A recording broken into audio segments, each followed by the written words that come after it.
J'ai dit, il ressort des enquêtes et des résultats obtenus à date qu'il est possible d'administrer un vaccin à l'intérieur duquel il semble rien y avoir en apparence et qui ne soit pas offensif pour la santé d'aucune manière.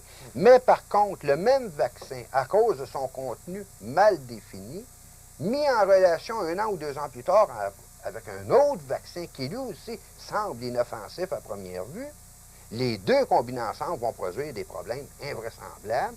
Et j'ai su dernièrement qu'il était possible, sans que ça puisse être décelé nécessairement au niveau d'analyse scientifique, il était possible de couper en deux un cristal liquide, d'en mettre une partie dans un vaccin, 1 an ou 2 ans plus tard, la deuxième partie se retrouve dans un autre vaccin. La combinaison des deux, avec les informations que je possède au niveau des cristaux liquides, permet le contrôle direct des individus via satellite, en vue d'en arriver à un moment donné à un contrôle politique absolu sur les populations.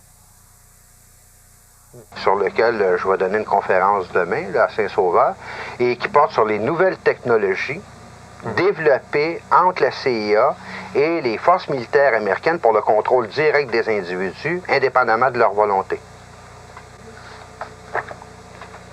Merci, Serge Monod. J'espère que vous serez toujours vivant. J'espère moi aussi.